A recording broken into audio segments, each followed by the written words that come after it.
En esta tarde, hermano, vamos a comenzar una serie de sermones. Todo lo que es el mes de febrero, hemos preparado una serie de sermones denominado Viviendo el Reino de Dios. Todo el mes de febrero vamos a hablar acerca de esto, de cómo es el reino de Dios, cómo podemos nosotros impactar el reino de Dios, cómo podemos vivir el reino de Dios. Y justamente en este sábado vamos a ver el primer tema de estos 4 y es precisamente, hermano, bendiciones del reino. Le pido de favor, incline su rostro, vamos a orar a Dios, vamos a pedirle que este mes donde vamos a hablar acerca de todo esto, hermano, del reino de Dios, sea de grande bendición para nuestras vidas. Oramos a Dios. Padre Celestial, en esta tarde alabamos tu nombre con grande gozo en nuestro corazón. Nos has permitido la oportunidad, Señor, de presentarte nuestra gratitud y nuestro reconocimiento a través de los cantos, a través de la alabanza, Señor, que en conjunto lo hemos ofrecido a ti como un sacrificio vivo, confiando en que tú te agradas de él. Pero en estos momentos, Señor, cuando la palabra ha de ser expuesta, cuando hemos de comenzar esta serie de sermones, te estamos pidiendo que tú nos bendigas de tal modo, Señor, que tu nombre sea engrandecido en nuestras vidas, Señor, que tu nombre sea engrandecido con quienes nos rodean, que tu nombre sea engrandecido, Señor, en todo, Padre Santo, nuestro entorno. Confiamos en que así será. Bendice este momento de meditación en la palabra, Señor, y haz lo que tengas que hacer en el corazón de todos los presentes y de los que nos escuchen, Señor, después. Por Cristo Jesús. Amén. Ocupe su lugar, hermano, con la ayuda del Señor. Como le mencioné, este sábado comenzamos la serie, hermano, Viviendo el Reino de Dios, y el primer tema son las bendiciones del reino. Y está basado de una manera particular en el Evangelio de nuestro Señor Jesucristo según San Mateo capítulo 5 al 12, que vamos a ir desglosando de manera parcial. La intención, hermano, es que nosotros analicemos cómo las bienaventuranzas, porque esta porción escritural que vamos a analizar nos habla de las bienaventuranzas que son muy mencionadas, muy leídas, muy referenciadas en otros momentos, pero cómo estas bienaventuranzas nos presentan los valores del reino de Dios y también nos presentan el carácter, hermano, de todos aquellos quienes buscan y quienes siguen estas bienaventuranzas. Jesús, hermano, nos llama a una vida bienaventurada. ¿Y cómo vamos a lograr esa vida bienaventurada? ¿Cómo vamos a procurar esta vida bienaventurada, hermano? No según el mundo, no según los estándares que tradicionalmente se nos presentan, sino según los principios del reino de Dios. Hermano, la sociedad actualmente, y no solamente en México, sino ya es a nivel global, considera que la felicidad está basada en el carro que tengo en la puerta, en el celular que puedo comprar, en los tenis de marca que puedo calzar y quizá con la chica con la que puedo pasearme por ahí, hermano, con el chico con el que puedo pasearme o en la empresa donde yo laboro. Muchas personas o el mundo considera que esto es, hermano, realmente la felicidad, el poder, hermano, lo que es el placer. Pero la palabra del Señor nos enseña que Jesús comienza con una enseñanza diametralmente opuesta a lo que el mundo actualmente y en el tiempo en que Jesús predicó estos sermones, hermano, es diferente. Es un sermón que es radicalmente diferente a lo que todos esperarían. En el Sermón del Monte que vamos a estar comenzando a leer, hermano, vamos a ver cómo Cristo revela, cómo Jesús muestra las bienaventuranzas y descubre ¿qué significa realmente ser bienaventurado? Es lo que vamos a ver, con la intención de que todos los presentes, hermano, los de casa y los que nos visitan, que por cierto, bienvenidos a todos aquellos que nos visitan, vamos a ver, hermano, realmente qué es ser bienaventurado y que todos nosotros podamos vivir justamente esta bienaventuranza, hermano. Muy bien, la Biblia utiliza esta palabra bienaventurado de una manera muy peculiar, y no está hablando a alguien que solamente es feliz, porque a veces se considera que bienaventurado es solamente ser feliz o próspero en el sentido material. No, el idioma original del Nuevo Testamento habla en esta palabra, hermano, una palabra griega en los originales, la palabra Macarius, ¿sí?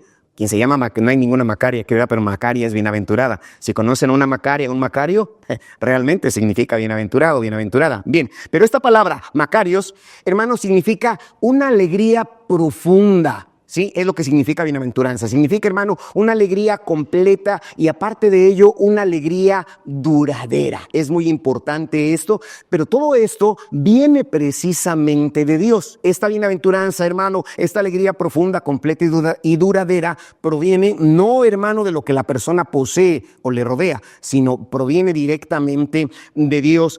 Y no es una felicidad superficial basada específicamente en las circunstancias externas, sino una satisfacción plena, una satisfacción completa que se encuentra solamente en el vivir de Dios, en el vivir la voluntad de nuestro Dios. Imagínense un árbol, hermano, pero un árbol que está plantado junto a corrientes de agua. ¿Sí? Un árbol plantado junto a un río, que a pesar de que a la distancia haya sequedad, exista aridez, ese árbol siempre, todos los días, todas las estaciones del año, va a poder tener, hermano, el sustento, la hidratación que necesita, hojas verdes, quizás hasta el fruto, porque está plantado junto a corrientes de agua. Es prácticamente lo mismo. La bienaventuranza, esa alegría profunda, hermano, completa y duradera, es como si nosotros fuésemos ese árbol plantado junto a las corrientes de aguas que, hermano, van a garantizar de alguna manera que toda la temporada del año, a pesar que en otros lados haya esta sequedad, que el árbol, es decir, nosotros podamos beber, tomar lo que nosotros necesitamos. Entonces, así es la persona bienaventurada. Sí, de esta misma manera. Entonces, hoy en día, aunque el mundo nos dice que la felicidad es el dinero, como le mencioné, los logros, los reconocimientos, la Biblia nos enseña otra cosa. Entonces, vamos a ver esto, a no buscar la felicidad en lo temporal, hermano, sino en la presencia y en la voluntad de Dios. Esta es la verdadera bienaventuranza. El sermón de hoy se divide en dos partes, ¿sí? En la primera parte, justamente, es la verdadera bendición. No es terrenal, sino espiritual. Esa es la primera parte. La verdadera bendición no es terrenal, sino es espiritual. Y está basada en los versículos 1 al 6 de Mateo 5 que vamos a proyectar y que vamos a estar dando lectura. Por favor. Dice ahí, viendo la multitud subió al monte y sentándose vinieron a él sus discípulos. Y abriendo su boca les enseñó diciendo, bienaventurados los pobres en espíritu, porque de ellos es el reino de los cielos. Bienaventurados los que lloran, porque ellos recibirán consolación. Bienaventurados los mansos, porque ellos recibirán la tierra por heredad. Y bienaventurados los que tienen hambre y sed de justicia, porque ellos serán saciados. 4 bienaventuranzas, hermano, que nos hablan que la verdadera bendición no es terrenal, es de lo espiritual, y permítame platicarle de manera rápida, concisa, acerca de estas 4 bienaventuranzas. La primera es, bienaventurados los pobres en espíritu, porque de ellos es el reino de los cielos, es lo que leíamos en el versículo 3. ¿Qué significa ser pobre en espíritu? Sí, porque viene aquí, yo quiero ser bienaventurado, pero ¿qué significa ser pobre en espíritu? Y esta palabra pobre, hermano, lo que describe es alguien en pobreza extrema, pero, hermano, que depende totalmente de otros. Sí, que depende, que no tiene otro recurso, que depende completa, absoluta, plenamente de otras personas. No puede trabajar, no puede desarrollarse, hermano, no puede hilar, no puede desarrollar algo para sustentarse. Es una pobreza extrema, una pobreza extrema. Y ahí es donde nos dice, bienaventurados los pobres en espíritu. Y Jesús no se está refiriendo en este caso, hermano, en este sermón del monte, a una pobreza material, a una pobreza económica, sino a una actitud. Es lo que está refiriéndose, porque esta parte es, hermano, que la verdadera bendición no es terrenal, sino es espiritual. Entonces Jesús está diciendo que nosotros debemos de tener una verdadera dependencia de Dios. Casualmente o causalmente, no sé, cualquiera de las dos, a veces cuando la persona sufre desesperación, angustia, quizá una enfermedad tremenda, busca a todos lados, ¿no? Busca por todas partes, en la ciencia, quizá inclusive hasta en el espiritismo, en la charlatanería, y hasta el final se acuerda de Dios. Después de que buscó en todas partes y todos le fallaron y en todo fracasó, busca a Dios y es Dios quien tiene la respuesta. Pero, hermano, bienaventurado es aquel que lo primero que hace es buscar en Dios, que tiene una profunda dependencia de Dios. Hermano, ser pobre en espíritu es reconocer que nuestra necesidad es absoluta y dependiente de Dios. Ciertamente tenemos capacidades, yo doy gracias a Dios por ello. tenemos un trabajo, tenemos nuestra familia que nos ayuda, nos respalda. Pero hermano, en cuestiones espirituales, toda la cuestión espiritual depende completa y absolutamente de Dios. Ser pobre en espíritu es reconocer, hermano, esta necesidad y admitir que no tenemos nada bueno en nosotros mismos, sino, hermano, que nuestra salvación depende completamente de su gracia. Yo no puedo hacer nada para ser salvo, ni yéndome a bailar a Chalma, hermano, ni aunque me vaya de rodillas a cierto lugar, ni aunque diga tantas cuestiones, eso no me va a hacer salvo. Para ser salvo es única y exclusivamente aceptando a Cristo como Salvador. Esa es la dependencia que Él nos llama a vivir y nos dice, bienaventurados los que saben esa pobreza de espíritu. ¿Sí? ¿Por qué? Porque, hermano, dice aquí, de los tales es el reino de los cielos. Hubo un hombre que subió al templo y junto a él había otro, un fariseo. El fariseo decía, gracias Dios te doy porque yo ayuno. Gracias te doy, Señor, porque yo puedo ofrendar. Gracias te doy, Dios, porque puedo ejercer todos los rituales que mi religión me permite. Y mientras el fariseo decía y expresaba todo lo que él podía hacer, hermano, el publicano solamente decía, sé propicio a mi pecador. Sé propicio a mi pecador. Sé propicio a mi pecador. Y Jesús pregunta, ¿quién de los dos bajó justificado primero? ¿El fariseo que exaltaba lo que podía hacer en sus capacidades o aquel que simplemente dependía completamente y absolutamente de Dios? El segundo. Esta es la bienaventuranza. El que dependamos, hermano, hermana, completamente de Dios. Sí podemos hacer muchas cosas, pero nada de eso nos va a hacer salvos. Podemos vivir inclusive en el templo, hermano, pasar todo el tiempo aquí y sabernos la Biblia de memoria, hermano, pero eso no nos salva.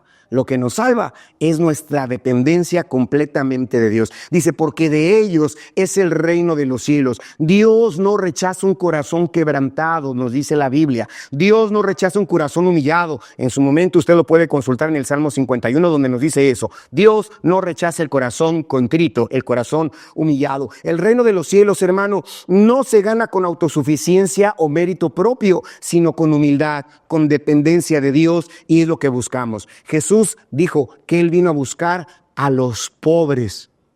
¿Pero qué acaso no comió en la casa de un rico?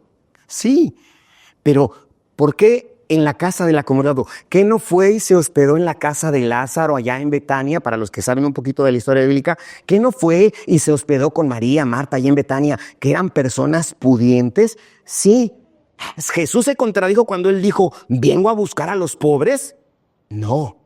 Es decir, hermano, no se refiere, e insisto y quiero que quede claro, bienaventurados los pobres en espíritu, porque de ellos es el reino de los cielos. Un hombre llamado Moisés, que capitaneó una grande multitud. La historia para la mayoría de nosotros es sabida. Libró al pueblo de una cautividad en la tierra de Egipto. Hermano, sacó una gran multitud. Desconozco de momento el número. Perdón, no lo estudié, no lo supe, pero una gran multitud.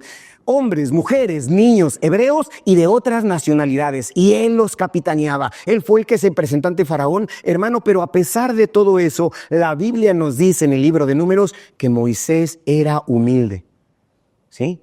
A pesar de todo lo que logró, a pesar de todo lo que hacía, de las capacidades que él tenía, hermano, él se mantuvo humilde. Y esa es la humildad que el Señor busca. Es lo que el Señor busca de nosotros, hermano, porque a pesar del gran liderazgo de Moisés, él era un hombre sencillo. Entonces, hermano, ¿cómo vivir nosotros en una pobreza espiritual? ¿Sí? Es a lo que me estoy refiriendo.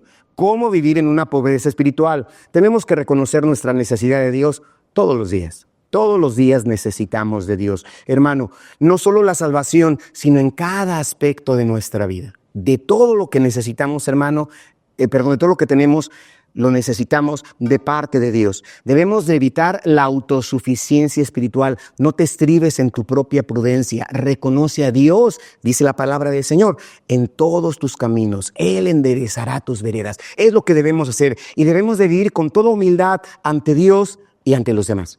Ser humilde, hermano, no significa estar cabeza baja. No.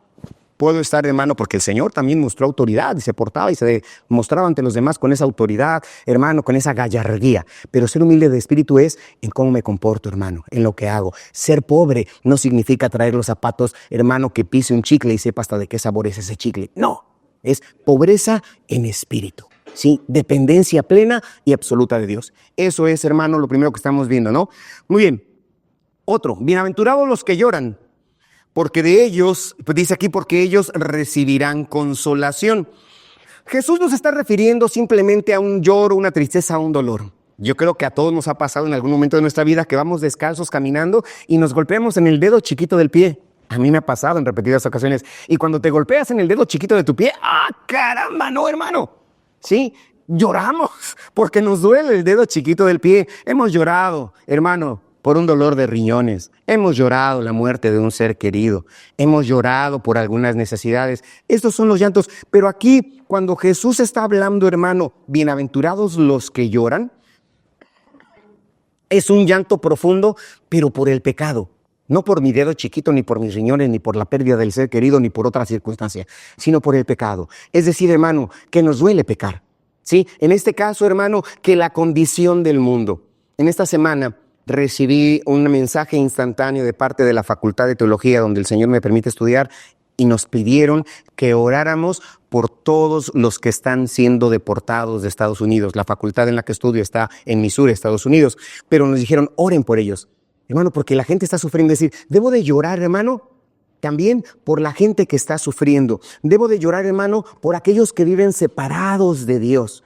Ese debe ser mi llanto. Bienaventurados los que lloran, que siento esa compasión, que siento, hermano, ese dolor y esa angustia por la necesidad de los demás. Esta es la bienaventuranza, hermano, que estamos viendo aquí. Entonces, es el llanto de un quebrantamiento espiritual genuino.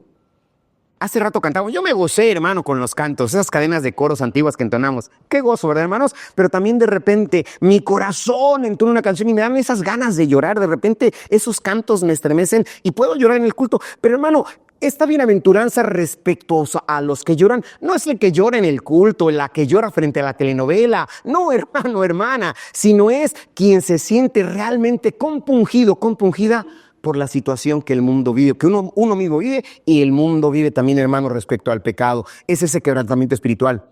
Hermano, la historia nos narra de ese hombre Pedro que en un momento dijo, la vida daré por ti, desenvaina la espada y le corta la oreja a un soldado romano, a un siervo romano. Se atrevió a decirlo, pero el Señor le dijo, Pedro, antes de que el gallo cante, tú me vas a negar. Y me vas a negar no una vez ni dos, sino 3 veces. Apresaron a Jesús, nos narran los evangelios. Hermano, Pedro estaba a lo lejos siguiendo a Cristo cuando en diferentes circunstancias Pedro negó 1 vez, negó 2 veces, negó 3 veces a Jesús y después de eso canta el gallo. Y nos dice la Biblia que Pedro lloró amargamente porque se acordó. La vida daré por ti y te estoy negando. Te estoy negando, te estoy negando. Hermano, es lo que debemos entender.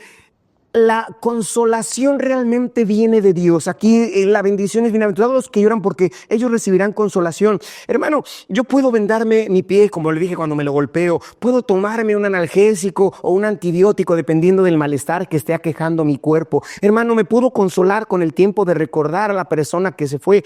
Hermano, pero respecto a las cuestiones espirituales, solo la consolación viene de Dios. Solamente de Dios, plena y absolutamente depende de Dios. Y debemos, hermano, dice aquí, cuando nosotros vemos la necesidad, sufrimos, hermano, lo que la gente sufre, no puede sino que nos compunge, hermano, viene Dios y nos consuela. Viene Dios y nos restaura, hermano. Dios no ignora el dolor de los que se arrepienten sinceramente. Entonces, es lo que necesitamos hacer. En el libro de Apocalipsis dice que Dios enjugará toda lágrima, quitará todo llanto. Es una promesa que se cumplirá plenamente, pero entre tanto, hermano, quizá necesitemos llorar. Dice el Salmo 35, el llanto puede durar toda la noche, dice, pero a la mañana vendrá la alegría. Qué bonita es la palabra del Señor. Hermano, un hombre joven, como muchos de los presentes, se quiso ir de su casa y dijo, papá, dame toda la herencia que me corresponde, quiero gastarla, y que se va. Tomó la herencia, su padre le dio la herencia y se fue muy lejos. Anduvo con prostitutas, anduvo con amigos, anduvo en borracheras y se le acabó la fortuna.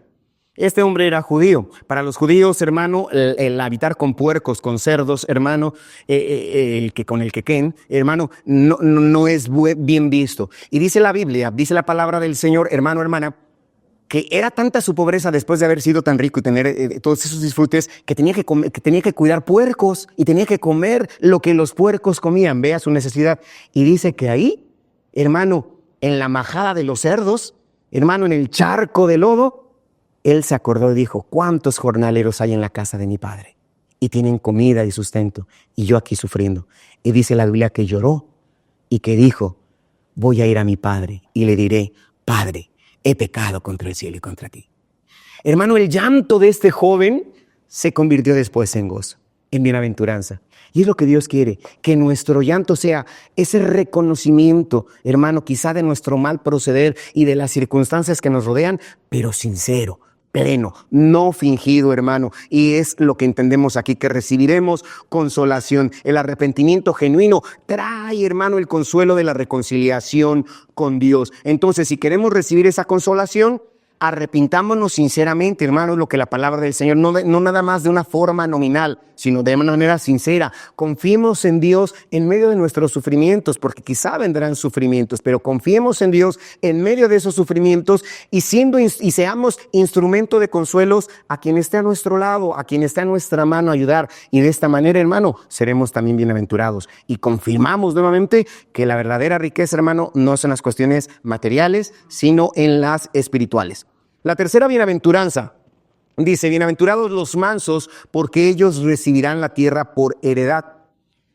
Nuestra sociedad considera que la mansedumbre se asocia con la pasividad, ¿sí? Se asocia con, hermano, la debilidad. Piensa que una persona mansa, le quitan la A y le ponen una E. A veces piensan que es así. Sí, pero lo relacionan con debilidad, lo relacionan con pasividad. Pero en la Biblia, en la palabra del Señor, ser manso es una señal de fortaleza bajo control. La mansedumbre es fortaleza controlada. Es lo que realmente nos enseña la palabra del Señor. Esta palabra describe a alguien humilde, dócil, pero enseñable ante Dios. Porque, hermano, todos nosotros en algún momento, el día de ayer, cuando iba al Instituto Bíblico a dar una clase, me golpeé, estaba yo esperando así, hermano, para avanzar, y un carro, ¡pum!, me golpeó. Híjole, dije, me faltan 10 minutos para comenzar mi clase y me tengo que detener. Me bajé, jalé aire y dije, tranquilo, ¿sí? Me bajé, hermano, salí, solamente golpeó la placa. Pero en otras ocasiones he visto cómo se baja el león, así como cuando, hermano, suceden accidentes y apenas se abre la puerta, haga de cuenta que le abren la jaula al león, ¿no? Así comienza la señora a gritar, el señor a gritar por todas las circunstancias. Hermano, la mansedumbre, hermano, es una fortaleza bajo control que necesitamos controlar. No es debilidad. La mansedumbre es dominio propio, es confianza en Dios, hermano, en lugar de reaccionar con ira, con rencor. Esa es la verdadera mansedumbre. Hermano, Moisés, el mismo siervo que les hablaba, que hermano, que era humilde, pero también era manso. ¿Por qué? Que le decían, Moisés, nos sacaste de la tierra de Egipto, donde teníamos nuestras ollas de caldo, nuestros rábanos, nuestras cebollas, y aquí estamos comiendo solo maná. Y el pueblo se rebelaba. Y Moisés simplemente se controlaba. Creo yo que también jalaba aire y decía, Señor, este pueblo quiere ya no maná, quiere carne. Y Dios le enviaba carne. Iban en el desierto, Moisés, Moisés, nos estamos muriendo de sed. Nos sacaste a que muramos deshidratados. La mansedumbre de Moisés, Señor, el pueblo quiere agua. Y la Biblia nos dice que él tocó la peña y brotó agua de la peña. Hermano, en muchas circunstancias, Moisés, Moisés, creo yo, hermano, que a lo mejor yo me hubiera escondido a lo lejos de mi tienda de campaña, pero Moisés fue manso. Es decir, hermano, tenía autoridad controlable, tenía la situación, hermano, controlable. Entonces, la Biblia describe a este siervo Moisés, aparte de humilde, nos lo describe como un hombre muy manso, a pesar de haber sido un gran líder, a pesar, hermano, de haber sido bien gallardo. Era un hombre manso, hermano, no débil. Sí, hermano, es lo que nosotros debemos entender. Y la bienaventuranza para este tipo de personas es que recibiremos la tierra como herencia. Dice ahí, ellos recibirán la tierra por heredad. Y esta promesa la vemos en el libro de los Salmos. Dice que los mansos heredarán la tierra y se recrearán con abundancia de paz. Dice el Salmo 37. Entonces, ¿qué significa recibir la tierra? ¿Cuántas hectáreas voy a recibir? ¿En dónde están? Quiero ver las mojoneras. Quizá dirá uno, ¿no? Respecto a las tierras que voy a recibir. Hermano, para el pueblo de Israel, recibir la tierra era una promesa. Ellos salieron de la tierra de Egipto e iban a entrar a la tierra prometida. Sí, iban a entrar a Jerusalén. Esa era la promesa, hermano. Pero para nosotros, no somos judíos, la promesa es que estaremos, hermano, por la eternidad con el Señor. Esto es, cuando usted y yo nos sabemos controlar, sabemos, a pesar de que nuestro carácter quizás sea fuerte, hermano, pero tenemos control, hermano, es importante y tendremos esa bendición de parte de Dios. La mansedumbre nos hace aptos para recibir las bendiciones que Dios tiene preparadas para todos y cada uno de los que estamos presentes. Es muy importante. Jesús mismo dijo, aprended de mí, que soy manso y humilde de corazón. Y él dijo, hallaréis descanso para vuestras almas. ¿Qué no fue ese Jesús que en el templo levantó la mesa de los cambistas y tiró las monedas, las gallinas y las palomas y todo lo que estaba? Sí, él dijo, yo soy manso. Soy humilde de corazón. No es ese Jesús que agarró el látigo, hermano, tras y comenzó a latigar a todos los cambistas, hermano. Sí, pero él dice, aprende de mí, porque la mansedumbre, le digo, hermano, es el control. ¿Cómo puedo ser manso, hermano? Confiando en Dios en lugar de defendernos con orgullo. Confío plenamente en Dios, siendo paciente, siendo enseñable. Porque las circunstancias nos enseñan, hermano, y reflejando a Cristo cada día, todos los días, con nuestra actitud. De esa manera, hermano, no nos veremos débiles, sino nos veremos como fortalecidos en Dios. Nos veremos como bienaventurados y tendremos esa bienaventuranza. La última bienaventuranza de esta primera parte es la que dice, bienaventurados los que tienen hambre y sed de justicia. ¿Sí? ¿Por qué? Porque ellos recibirán o ellos serán saciados. Hermano, el hambre y la sed son necesidades básicas para el ser humano. Una persona, hermano, que deja de comer o que deja de beber agua, de hidratarse, hermano, se muere. Son necesidades básicas. Todos necesitamos hidratarnos, todos necesitamos alimentarnos. Y Jesús utiliza justamente esta imagen para describir un deseo profundo. ¿Qué pasa cuando tenemos hambre? Hasta se escucha, ¿no? Bueno, ahorita no se escucha. Sí tengo hambre. Pero de repente, nuestro intestino comienza a crujir diciendo, necesito algo.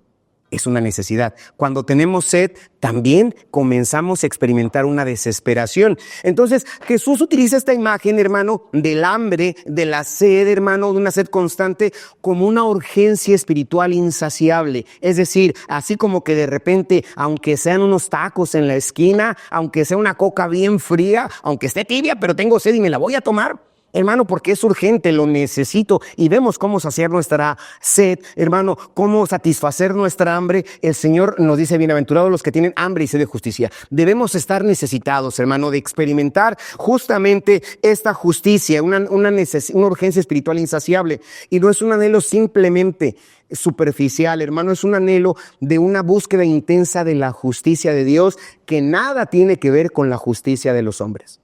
La justicia de los hombres es fatua, ¿sí? Está representada, por ejemplo, en la Facultad de Derecho allá en Nuevo León. Hermano, está representada y en muchas partes, no solamente en esa facultad, perdón, lo corrijo, en muchas partes, como una mujer ciega con una balanza, ¿no? Que no mira que está del lado izquierdo ni del lado derecho, sino que es inquebrantable. Pero sabemos que la realidad, de manera lamentable, no siempre es así. Pero la justicia de Dios es perfecta. Es plena, es verdadera y nosotros debemos de buscar esto. Pero en la Biblia la justicia o la justificación tiene dos aspectos. Todo el libro de Romanos, hermano, que Martín Lutero leyó y por lo cual comenzó ahí lo que se denomina quizá el movimiento protestante, es justamente porque él entendió, hermano, que la justicia de Dios se recibe solamente por gracia, es un regalo. Ray, Marisela o cada uno de los que estamos presentes, ¿qué hicimos nosotros para recibir algo de Dios? Realmente nuestros actos ameritan la muerte. La Biblia nos dice, es por tu mucha misericordia que no hemos sido consumidos. Pero hermano, en su misericordia y justicia, Él nos dio la salvación. Él, hermano, proveyó lo que nosotros necesitamos. Hermano, esa es la justificación, pero también la rectitud, hermano. Es decir, que todos los aspectos de nuestra vida debemos procurar y esforzarnos porque sean acorde a la voluntad de Dios. Y esto, hermano, debe ser un instinto, algo que surja de nuestro ser. Todas las mañanas cuando nos despertemos, todas las tardes cuando transitamos, todas las noches cuando vamos a descansar, deberíamos experimentar esta situación, hermano. El rey David decía, mi alma clama por ti. Él decía, así como el ciervo brama por las corrientes de las aguas, un animalito, hermano, que tenía sed, dice, así clama por ti, oh Dios, el alma mía, mi alma tiene sed del Dios vivo. ¿Sí? Así como ese animalito bramaba, así nosotros debemos de buscar de Dios. Y no decir, ay, hasta el sábado, nos vemos el sábado, nos vemos en el culto. Hermano, más que eso, no nada más podemos recibir de Dios en este lugar, sino ahí en su casa también puede ser bendecido, asistido por Dios. En nuestros centros de trabajo, Dios nos puede bendecir, nos puede asistir y es importante. Entonces, es importante que lo consideremos. ¿Qué es, hermano? La bendición a la bienaventuranza, que seremos saciados. Si tú manifiestas y expresas esa necesidad de Dios, Dios estará contigo. Si tú le dices, Dios, te necesito, hermano, Dios viene a ti. Si dices, Señor, mi alma tiene sed de ti, Dios dice, yo soy el agua viva. Yo soy la fuente que salta para vida eterna y saciará tu necesidad. Hermano, pero es lo que necesitamos expresar. Si realmente quieres tener esa bienaventuranza, hermano, hermana, que es la parte espiritual, clama a Dios y Él bendecirá nuestra vida. Un hombre chaparrito en la tierra, hermano, de allá de Galilea, que quería ver a Jesús.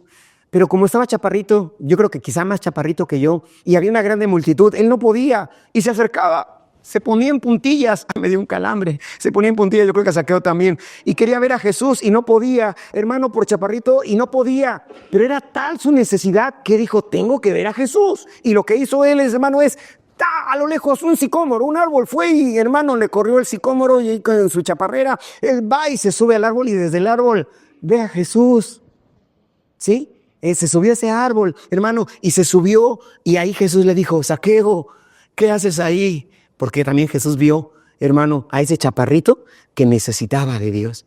Y le dijo, desciende, porque es necesario que pose esta noche en tu casa. ¿Se fija? Como él mostró esa hambre, ese deseo de Dios, Dios le visitó. Ojalá y cada corazón de los presentes busquemos, hermano, necesitemos, como dice ahí, esa sed de justicia, esa hambre de la justicia de Dios y Dios nos saciará. Muy bien, hermano. Esa es la primera parte, la bendición respecto a que no son por cosas materiales, sino en cosas espirituales, como le mencioné. La segunda parte del sermón, que también es respecto a las bienaventuranzas, nos habla acerca de que la bendición del reino de Dios se manifiesta en nuestro carácter. Sí, dijimos, no en las cosas materiales. Las primeras 4 bienaventuranzas nos hablan respecto a esa necesidad espiritual, no por cosas materiales, sino espirituales, y Dios las suple. Pero la segunda parte nos dice que la bendición del reino se manifiesta en nuestro carácter, se manifiesta en nuestra conducta. Es lo que necesitamos, hermano. Y eso está basado en Mateo capítulo 5, versículos del 7 al 12, que dice de la siguiente manera, verso 7.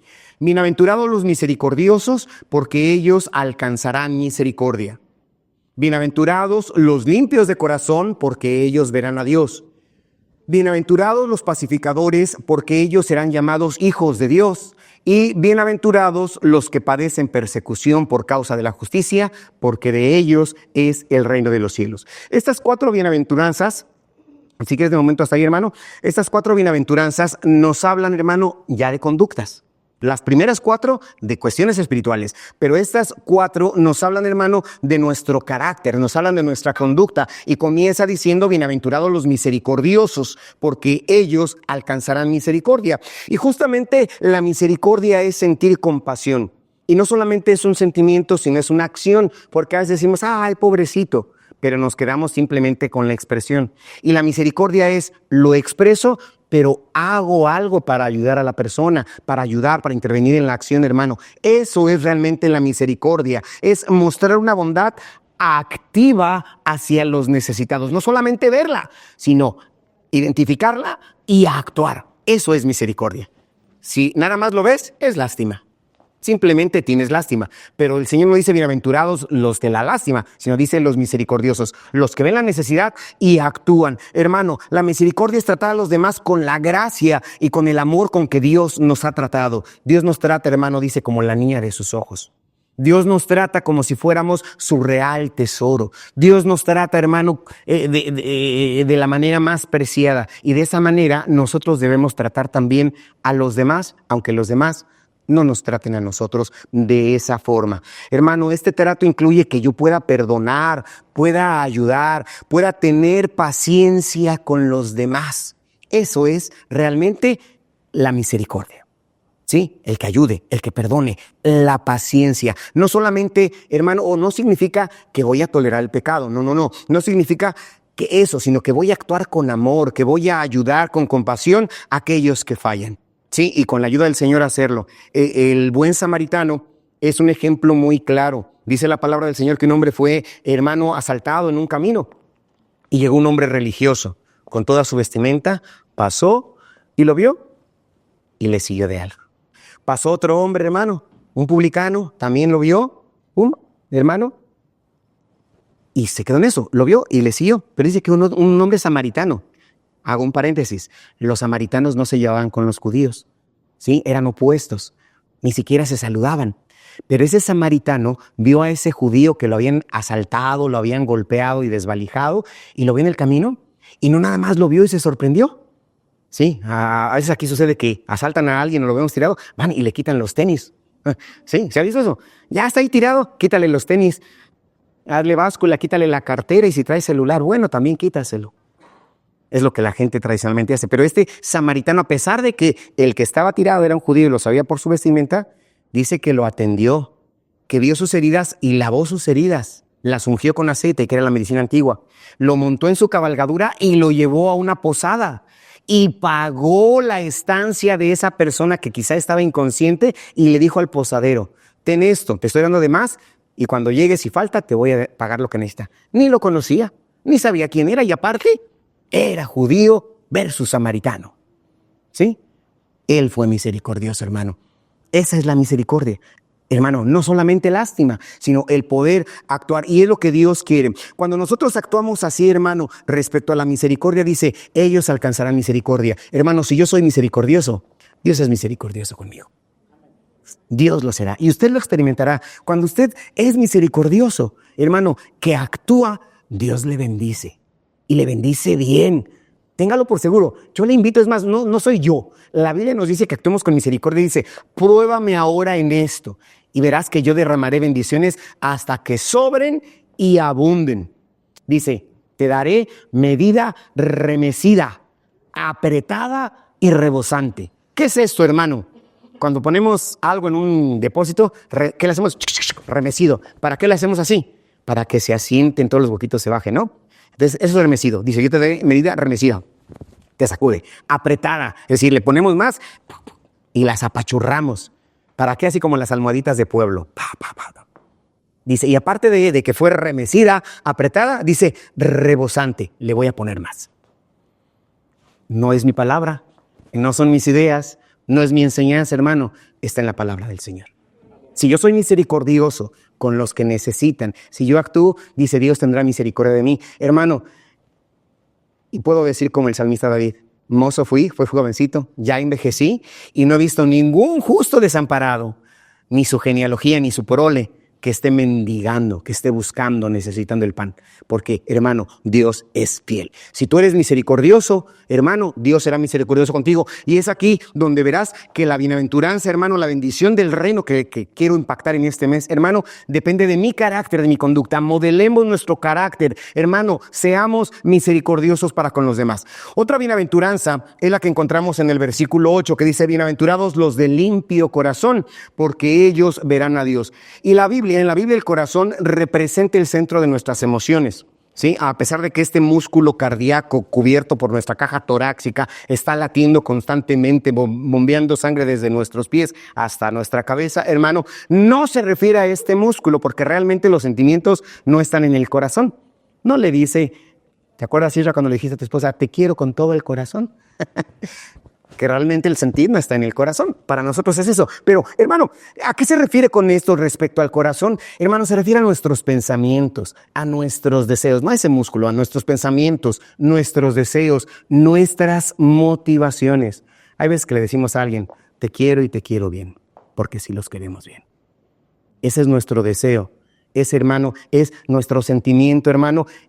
Y lo que el Señor nos dice aquí es que nuestro corazón no solamente es la ausencia de pecado, hermano, sino la sinceridad, la devoción con lo que decimos las cosas. Y el Salmo 24, 3 al 4 dice, ¿quién subirá al monte de Jehová? Pregunta el salmista. Dice, ¿quién estará en su lugar santo? Dice, el limpio de manos y puro, correcto, puro de corazón.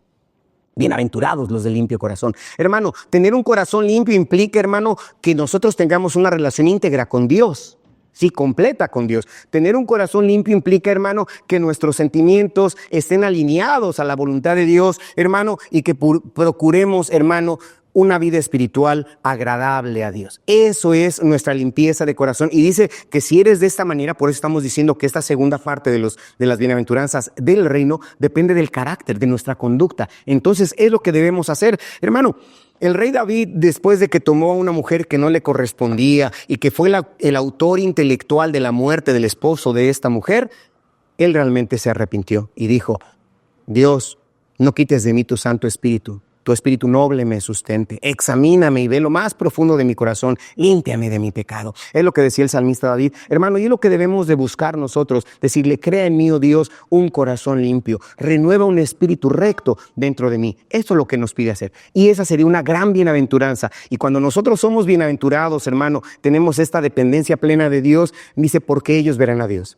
Y es lo que nosotros sabemos. ¿Vamos a ver a Dios? Sí. Con la ayuda de Dios, sí, es nuestra confianza, porque lo hacemos con todo nuestro corazón. No solamente de manera nominal, hermano, sino de lo más profundo de nuestro ser, actuamos. Y es lo que Dios quiere de nosotros. Ellos verán a Dios. ¿Qué mayor recompensa se tiene, hermano, de un corazón puro que experimentar la misma presencia de Dios? Sea Dios glorificado, hermano.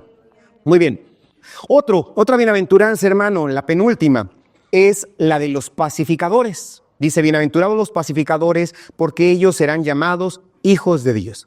Y un pacificador, hermano, no solo es aquel que evita los conflictos, sino alguien que trabaja efectivamente para traer la paz, ¿sí? Proverbios dice que el prudente ve el peligro y se esconde. Así dice Proverbios. ¿Ve el peligro? Me retiro, ¿sí? No como aquel en maldad. Y vamos a los patadas y más. No, el prudente, dice Proverbios, ve el peligro y se guarda, se esconde, huye. Hermano, pero un pacificador no nada más es evitar el conflicto, sino es trabajar para que también, hermano, de una manera activa se mantenga, se cree la paz y esta persista. Eso es ser un pacificador.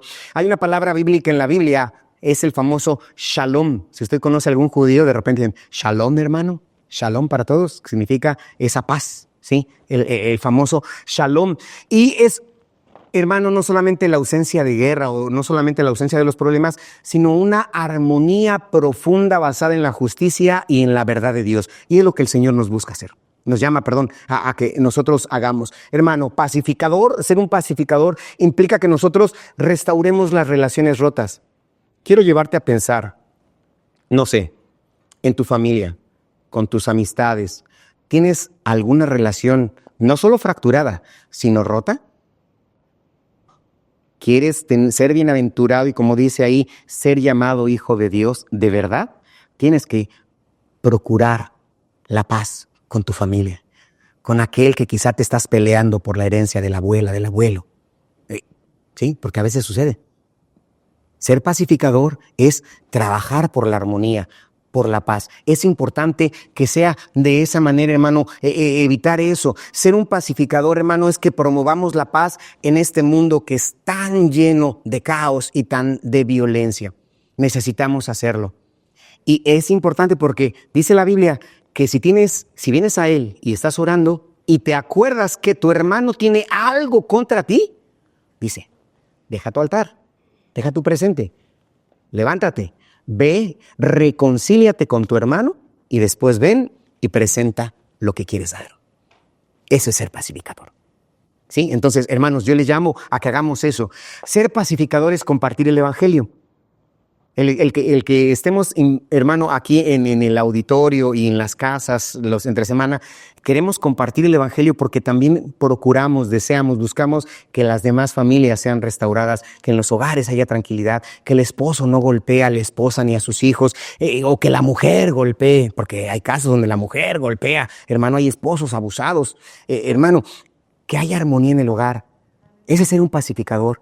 Hermano, y es lo que Dios nos está buscando, por eso compartimos el evangelio. Entonces, ¿quieres ser pacificador, hermano? Restaura tus relaciones rotas. ¿Quieres ser una pacificadora, hermana? Tienes que promover la paz en este mundo de violencia y de ira. Queremos ser pacificadores, necesitamos compartir el evangelio para que traiga paz. La palabra evangelio como tal significa buenas nuevas, noticias buenas. Dios trae paz, dice, yo soy la paz. Fue lo que dijo el Señor. Entonces, ¿cuál es la bendición para los pacificadores? Serán llamados hijos de Dios. Hermano, y Dios es el máximo pacificador. Él dijo a través de Cristo que nos reconcilió. Él reconcilió al mundo de pecado con Dios mismo. Entonces, este es el ejemplo y nosotros somos llamados a que reflejemos ese amor. Seremos llamados hijos de Dios, no solamente cristianos. Si a veces queremos, no, yo soy cristiano, soy bautista, soy adventista, soy mormón, testigo de Jehová, católico romano. No. Hijo de Dios. Hijo de Dios, hija de Dios. La nominación es irrelevante realmente ante la presencia del Señor. ¿Sí? Es lo que el Señor nos llama, a ser pacificadores, hermanos, a que llevemos su paz activa y transformadora. Nuestro Cristo mismo se clasifica como el príncipe de paz y a Él es al que debemos vivir. La última, hermano, la última bienaventuranza. Y todo esto, fíjese, sigue hablando del carácter, insisto, el reino de Dios. ¿Cómo voy a vivir el reino de Dios sobre esta tierra, que es el tema de este mes? Mi carácter, tengo que modelar mi carácter, ¿sí? No tengo que golpear, no tengo que gritar. Tengo que controlarme, tengo que buscar la paz, tengo que ser sincero. Muy bien, la última bienaventuranza está en el versículo 10 al 12. Bienaventurados los perseguidos por causa de la justicia, porque de ellos es el reino de los cielos. Hermano, la justicia en la Biblia se refiere a vivir conforme a la voluntad de Dios, porque hay gente que es perseguida realmente por sus malas acciones. Dicen, ay, me persiguen injustamente. No, realmente has actuado mal. La Biblia nos dice que todo lo que el hombre sembrare, eso también segará, que la maldad perseguirá al impío, ¿sí? Y esa es una realidad. Pero aquí, hermano, se dice los que son perseguidos por causa de la justicia. Hermano, a veces no somos bien vistos cuando hablamos el evangelio. A veces te ven cambiado y te dicen, che, así. A veces yo escuché a una mamá y prefiero verlo muerto que convertido en evangélico. Así decía de su hijo. Prefiero verlo en la tumba, prefiero verlo muerto que en su religión. Es lo que decía la mamá. Pasado el tiempo, ella se arrepintió de sus palabras y ¿saben qué? También se convirtió al cristianismo, porque vio, hermano, que la palabra de Dios es viva y eficaz y más penetrante que toda espada de dos filos. Bueno, pero hermano, a veces, hermano, somos perseguidos de esta manera y dice la Biblia que quizá los primeros enemigos, así dice la Biblia, los primeros enemigos serán los de tu casa.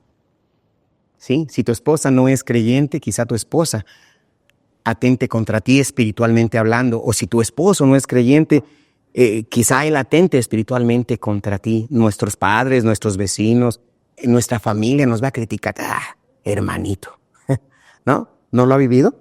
Que viene esa crítica, pero es aquí, hermano, esa persecución, pero cuando es real, ¿sí? No simplemente de manera nominal. Cuando somos perseguidos por causa de la justicia, podemos sufrir oposición, podemos sufrir rechazo, ataques, hermano, por vivir en la obediencia de Cristo, es importante. Hermano, y Jesús nos advirtió que sus seguidores estarían enfrentando persecución. El Evangelio de Juan 15:20 dice, si me han perseguido a mí, a Cristo mismo dice, también a vosotros os perseguirán. Quiero llevarlo a esa imagen donde todo el pueblo enardecido fue contra Jesús porque había sanado, hermano, a una persona, había mejor dicho, hecho libre a un endemoniado en la tierra de Gadara. Llegaron todos los gadarenos, vete, no te queremos a ti, por hacer el bien. En otra ocasión también estaba en un despeñadero porque Jesús había hecho milagros y justamente en su tierra, porque dice la Biblia, Jesús lo dijo, que no hay profeta ni en su propia tierra, y Jesús en su propia tierra natal dice, no puedo hacer los milagros y las señales. Dice, porque no hay profeta ni en su propia tierra. Y lo querían, dice, apresar y lo querían despeñar. Pero dice la Biblia que Jesús tranquilamente caminó entre ellos y nadie le hizo nada. Entonces Jesús dijo, Él dijo, si me han perseguido, también a vosotros os perseguirán. Ninguno de nosotros vamos a ser crucificados, espero. Ninguno de nosotros vamos a ser flagelados, hermano, con un látigo romano de 39 puntas con huesos, hermano, y muchas cosas. No, ya no me quiero tardar más en eso. No va a ser así nuestra persecución, pero hermano, podemos ser perseguidos. Pero dice la palabra del Señor que todos los que quieren vivir piadosamente en Cristo, y se lo dejo de tarea en 2 Timoteo 3:12, dice, todos los que quieren vivir piadosamente en Cristo padecerán persecución. Es palabra del Señor. ¿Sí? Pero hermano, vemos a Daniel en el foso de los leones. ¿Sí? ¿Qué pasó? O los 3 jóvenes hebreos, inclínense al toque del tamboril. Y dije, no nos vamos a inclinar. Los lanzan, hermano, a un foso, primero a un horno encendido 7 veces más, y de ahí los libró el Señor. Daniel también, hermano, por orar, porque a él le dijeron, no encontramos cómo culparle. Y él oraba 3 veces al día, y por estar orando 3 veces al día, que lo lanzan, hermano, a una fosa con leones, y Dios lo sacó del foso de los leones. Sí, y podemos tener esos ejemplos de gente perseguida. Hermano, mismo Esteban, el primer mártir, por decir, hermano, arrepiéntanse porque el reino de los cielos se ha acercado. ¿Qué hicieron los judíos? Agarraron piedras y lo lapidaron, lo mataron. Hermano, entonces la palabra del Señor dice, bienaventurados los que son perseguidos por causa de la justicia. ¿Qué va a pasar con aquellos que son perseguidos por causa de la justicia? Dice, hermano, en este texto versículo, porque de ellos también es el reino de los cielos. ¿Sí? Porque de ellos también es el reino de los cielos. Esa es la última bienaventuranza. Mi carácter, hermano, no debo de amedrentarme. Voy a utilizar una palabra dominguera, aunque sea sábado. No tengo que ser pusilámine, ¿sí? Temeroso ante los demás. Debo ser valiente, predicar el evangelio y llevar una vida conforme lo marca la palabra del Señor. Y siendo así, hermano, un día no muy lejano, estaremos ante la presencia de nuestro Señor. Sea Dios glorificado y bendecido, hermano. Y es importante que sea eso. Entonces, ser perseguidos por causa de la justicia es una señal de que estamos en el camino correcto. ¿Sí? Si te están persiguiendo, hermano, si te están reprochando tu familia, tus compañeros de trabajo, demás, es porque vas bien. Sábelo, estás bien, pero mantente. Sé constante y el Señor cambiará tu lamento en baile. Bendito sea Dios para siempre. Entonces, hermano, a manera de conclusión, estas bienaventuranzas divididas en 2 partes, las primeras 4 que nos hablan de la vida espiritual, hermano, y la segunda parte que nos habla del modelado del carácter, representan un modelo de vida que todos, incluyo, debemos de llevar. Todos lo debemos de llevar, ¿sí? Estamos viendo en este mes la serie Viviendo el Reino. Así debo de ser. No me debo preocupar por las cosas materiales, sino por las cuestiones espirituales. Y debo modelar mi carácter. Y haciendo esto, seré bienaventurado. Hermano, y estas 8 bienaventuranzas no es una lista de requisitos para ser salvo. Quiero aclararlo. No es una lista de requisitos para ser salvo. Hermano, es una descripción del carácter, hermano, y del deseo de todo fiel creyente. No son requisitos. Simplemente describe a un buen cristiano, a una buena cristiana. Describe el carácter y la espiritualidad de todo buen y sincero y real cristiano. Es importante que lo tengamos en mente. Entonces, podemos reflexionar, hermano, ¿estas bienaventuranzas reflejan mi vida? ¿Sí? Cada una de estas, es decir, ¿realmente me estoy preocupando por las 4 primeras bienaventuranzas que reflejan lo espiritual? ¿O mi carácter se refleja como en las últimas 4 bienaventuranzas? Así es mi voluntad. Hermano, estoy dispuesto a seguir estos principios que, insisto, no son requisitos, son descripciones de carácter. Estoy dispuesto a mostrar este carácter aunque todo el mundo me rechace. Yo te invito a reflexionar en todo esto, hermano. Aceptemos el llamado de Jesús y vivamos según sus bendiciones. Y seremos bienaventurados. Recibiremos consolación, seremos saciados, seremos llamados hijos de Dios, estaremos ante su presencia. Sea su nombre glorificado. Vamos a ponernos sobre nuestros pies y vamos a orar con la ayuda del Señor.